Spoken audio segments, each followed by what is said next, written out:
अंदर में आपने दबा कर रखा है, हमारे विकास गुरु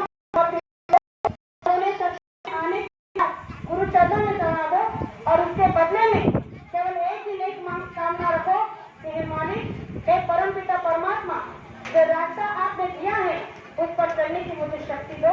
और इतना समर्पण अगर आप सच्चे दिल से करोगे तो गुरु महाराज ने कहा कि आपके भौतिक संसार का हर काम अगर ना हुआ तो बाबा जी को बाबा जी मत कहना। आज तक हमने गुरु महाराज को उनकी ताकत को आजमाई नहीं है, हमने केवल अपनी ताकत को आजमाया है, अपनी भक्ति को दिखाया है कि हम कितने गुरु भक्ति है, हमारे अंदर कितनी समर्पण की भावना है। लेकिन ने कहा कि साधक अभी तक नहीं और भक्ति का प्रमाण क्या दे सकते हो। इस पर एक छोटा सा प्रमाण जो गुरु महाराज ने अपने मुखारबिंद से दिया है हमारे हाथ के लिए, मैं आपको बताना चाहती हूँ कि सच्चा साधक कब कहलाता है, जब उसके अंदर में इन सारे भावनाओं को वो अपने अंदर सिमट कर लेता है और इन सारे विचारों को जब गुरु चरणों में चढ़ा लेता है। तो उदाहरण कोई ऐसा वैसा नहीं था, गुरु महाराज ने उदाहरण कबीर जी का बताया था कि कबीर जी भी गृहस्थी आश्रम में रहते थे, उन्हें भी एक लड़का एक लड़की थी। तो एक समय की बात है कि कबीर जी की बेटी की शादी थी और कबीर जी आज के समय में जिनके हम बार बार उदाहरण देकर समझाने की कोशिश करते हैं वो भी एक पहुंचे संत के ही लिस्ट में आते हैं। तो कबीर जी संसारी के संसार को करते हुए हमारे आप की तरह वो भी परमार्थ करते थे। जिस पहुंचे संत के वो शिष्य थे उनके ऊपर उनकी इतनी श्रद्धा, इतना विश्वास था कि उन्होंने अपने आप को पूरी तरह से उन्हें समर्पित कर दिया था। और जिस दिन से उन्होंने नामदान लिया था उसी दिन से उन्होंने अपने गुरु से कहा था कि आज से मेरा तन मन धन जो भी है तो सब कुछ आपका है, जो आप कहोगे वही होगा और मेरे जो अंदर सांसें चल रही है ये भी आप ही की है। जिस दिन आप चाहो इसे बंद कर दो, जब तक आप चलाना चाहो उसे चला दो, क्योंकि मेरा जो भी है वो सब आपका है। और इसी तरह मैंने अपने आप को पूरी तरह से आपको समर्पित किया है। और प्रेमियों, ये केवल उन्होंने कहने के लिए नहीं किया था, इस पर उन्होंने करके भी दिखाया है। तो इसी तरह से वो उसकी भक्ति पर अटल रहे, दिन रात संसार के कामों को करने के बाद और करने शुरू करने से पहले अपने आप के लिए समय लेते थे और साधना में इतने लीन हो जाते थे कि संसार को भूल जाते थे। फिर कब उन्हें 10 घंटा 10-12 घंटा हो जाता था उन्हें पता नहीं चलता था। लेकिन इसी तरह से उनका संसार चलता रहा। परिवार के लोग, गांव की बिरादरी के लोग उन्हें बोलते थे कि देखो पता नहीं कैसा आदमी है, परिवार का भरण पोषण ठीक से करता नहीं, संसार को गृहस्थी को ठीक से चलाता नहीं, जब देखो तब और से बैठ जाता है, ऐसे घंटों बैठने से इसे क्या मिलने वाला है। लेकिन प्रेमियों, जो दौलत उसे मिल चुकी थी वो संसार के लोग क्या जान सकते थे, लेकिन उन्हें इस बात से कभी कोई फर्क नहीं पड़ता था। और इसी तरह से एक दिन उनकी बेटी की शादी तय हुई और शादी तय हो गई। शादी की तैयारी में बहुत समय काफी बाकी था, लेकिन शादी की उन्हें कोई चिंता नहीं थी। जैसे बेटी की शादी तय हो गई उसी दिन से उन्होंने अपने गुरु से कह दिया कि बेटी की शादी तय हो गई है, अब कैसे क्या करना है आपको देखना है, क्योंकि जो भी है मेरा वो आपका है, मुझे कुछ नहीं पता। और इस तरह से शादी नजदीक आ रही थी। घर परिवार में लोग उन्हें बोलने लगे कि अरे बेटी की शादी कुछ ही दिनों में है और आप जो है कि कोई तैयारी नहीं, कोई शादी की बहुत सारी तैयारियां होती है, आप जो है अपने साधन पर बैठ जाते हो, गान बजन पर बैठ जाते हो और संसार के काम की ओर आपका कोई ध्यान नहीं। तो उन्होंने अपनी पत्नी से एक दिन कहा कि देखो संसारी तो संसारी है, वो मुझे जान नहीं सकते, लेकिन तुम तो मेरी धर्म पत्नी हो, तुम्हें तो अच्छे से पता है कि हमारे पास जो कुछ है वो जिसने दिया है वही सब कुछ संभाल लेगा। मुझे पता नहीं है, मेरी बेटी की शादी है पता है, लेकिन जिसे पता है होना चाहिए उसे मैंने बता दिया है कि मेरी बेटी की शादी है, इसलिए तुम चिंता मत करो। और इस तरह से अब शादी के केवल 1 हफ्ता बाकी रह गया था। अब गांव के लोग भी सोचने लगे कि ये कैसा पिता है, बेटी की शादी नजदीक आ रही है, घर में न कोई शादी की तैयारी है और न ही कोई रोशनाई है, न कोई दिए जल रहे हैं, न कोई मेजबानी है, घर में मिठाइयाँ हैं, कुछ भी नहीं है, ये शादी कैसे होगी। तो गांव के लोग बोलने लगे अरे आखिर में है तो जुड़ा करेगा क्या, जब अपने पास में कुछ है नहीं तो बेटी की शादी कैसे करेगा। तो इस बात को देखते हुए गांव के लोगों ने इस बात का ढिंढोरा उस लड़की के ससुराल तक पहुंचा दिया और ससुराल के लोगों को बता दिया कि आपके बेटे की शादी जिस घर में तय हुई है उस घर में न शादी की कोई तैयारियां हैं और ना ही वो लड़की का पिता आपके घर में कुछ दे सकता है, क्योंकि उसके पास देने के लिए कुछ नहीं है। इसलिए आपने गलत घर में शादी तय कर दी है। तो उसके ससुराल वालों ने इस बात को सुन लिया और कहा कि देखते हैं, अभी शादी में 1 हफ्ता बाकी है, तब तक देखते हैं कि क्या क्या तैयारियां होती हैं। और प्रेमियों, इस तरह से शादी का 2 दिन पर शादी का समय बाकी रह गया। अब कबीर जी की पत्नी की चिंतित होने लगी, अपने पति से कहने लगी कि 2 दिन में शादी है, आप कैसे करोगे। तब गांव वाले रिश्तेदार आकर हमारे आंख के ऊपर उंगली उठा रहे हैं, हमारे बारे में भला बुरा कह रहे हैं, आप कैसे पिता हो, एक बेटी की शादी की आपको जरा भी चिंता नहीं। तभी कबीर साहब ने वही जवाब दिया कि जिसको मेरी बेटी की शादी की चिंता है, मैंने उसे बता दिया है, तुम चिंता मत करो। और सुबह शादी है बेटी की, उसी दिन वो उठकर अपने घर से निकल कर चले गए इस चिंता को लेकर कि आज तो बेटी की शादी है, शाम को अगर बेटी की शादी में कोई इंतजाम नहीं हुआ तो लोग मुझे पता नहीं क्या क्या कहेंगे। लेकिन मुझे लोगों की चिंता नहीं है, मुझे अपने आत्म कल्याण की चिंता है, क्योंकि अगर मैंने मेरा सारा समय शादी की तैयारी में लगा दिया होता तो 1 महीने में मेरा साधन कितना छूट गया होता, मेरी भक्ति कितनी अधूरी रह गई होती।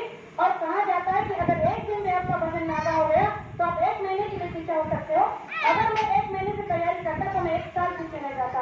और अब 1 दिन की बात है, जो होगा देखा जाएगा, लेकिन मेरी जो जिम्मेदारी है मैं उसे पहले निभाना चाहता हूँ, क्योंकि मैंने अपने आप को समर्पित किया है, उसकी लाभ मुझे पहले रखनी है। घर से उन्होंने अपने साधन के लिए निकल गए, गांव के पास एक पेड़ के नीचे जाकर अपने आप को कपड़ा ढक लिया और वहीं पर भोजन के लिए बैठ गए और अपने गुरु से, अपने परमात्मा से प्रार्थना की कि आज बेटी की शादी है, लेकिन कैसे होगी मुझे नहीं पता, वो सब आपको देखता है, क्योंकि सबसे पहले जो मेरा काम है उस काम को करने के लिए मैं बैठा हूँ। क्योंकि आपने कहा है कि आप संसार के काम शुरू होने से पहले अगर अपने आत्मा कल्याण के बारे में सोचोगे तो संसार का काम अपने आप हो जाएगा। और मैं आज आपसे कुछ मांगने नहीं, बस आप अपनी जिम्मेदारी बताने के लिए आए हो। और कभी भी वहीं पर ध्यान देने के लिए बैठ गए। प्रेमियों, बेटी की शादी का दिन था, सुबह से लेकर शाम का समय वक्त होता गया। कभी भी इस बात को भूल गए, क्योंकि उनकी जीवात्मा उस समय इतनी सक्षम हो गई थी कि वो अपने जीवात्मा को अपने परमपिता परमात्मा तक पहुंचाते थे और लाते थे, यानी आवागमन उनका शुरू हो चुका था और वो अपने घाट पर बैठकर अपनी जीवात्मा के साथ सफर करने लग रहे थे। इसीलिए संसार की हर बात उन्हें निश्चय लगने लगी थी। बेटी की शादी को भी भूल गए, कितने घंटे से बैठे इस बात का होश नहीं रहा। और जब उन्हें होश आया तो शाम हो चुकी थी, शादी का समय बहुत नजदीक आ चुका था। जैसे उन्होंने अपनी आंखें खोली तो सोचने लगे, कह रहे आज तो बेटी की शादी थी और मैं कैसे भूल गया। लेकिन जैसे उन्होंने आंखें खोली तो कुछ लोग उनसे गांव की तरफ से आ रहे थे और उनकी बातें वो सुन रहे थे। तो लोग बातें कर रहे थे, लोग रास्ते से चलते आ रहे थे और बातें कर रहे थे कि देखो हमने तो कहा, हमें तो लगा था कि ये बुलावा है, अपनी बेटी की शादी किस तरह से करेगा, क्योंकि कल तक तो कोई तैयारियां नहीं थी। लेकिन कैसी तैयारियां हैं, कितनी रोशनाई है, कितनी दिए हैं, कितनी जगमगाहट है, कितनी नाना तरह की तैयारियां हैं, कैसा मेजबान है। ऐसी शादी आज तक अपने पूरे इलाके में किसी के घर पे नहीं हुई। सच में कभी भी क्या मानना होगा, आप बेटी की शादी हो तो ऐसी हो। ये लोग चर्चा कर रहे थे, कभी जी ने सुना कि कोई लोग आ रहे हैं, मेरे बारे में नाम ले रहे हैं, तो शायद मेरी बुराइयां कर रहे होंगे। इसलिए उन्होंने अपने सर को नीचे किया और वही चुपचाप बैठे रहे, लोगों की बातें सुनते रहे। जब लोग ये बातें करके जा रहे थे तो उन्होंने सोचा कि कहीं मैंने गलत तो नहीं सुना।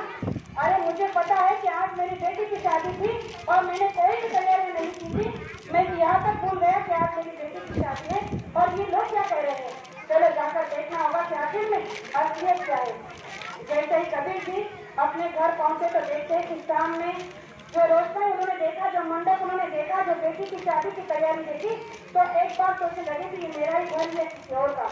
लेकिन जैसे घर के अंदर गए, शादी की सारी तैयारी को देखा, मेहमानों को देखा, सारे तरह के नाना तरह के लोग जो आनंद उठा रहे थे शादी का, उस शादी के माहौल को देखकर वो रोने लगे। और तब तो उनकी पत्नी आई और उनसे कहने लगी कि अरे आप भी कैसे पिता हो, सुबह से काम में लगे हो, आपके कपड़े देखो कितने गंदे और मैले हुए हैं, अभी कुछ ही समय में बारात आ जाएगी, उससे पहले जाकर कपड़े बदल लो। सुबह से देख रहे हो कितने काम में व्यस्त हो।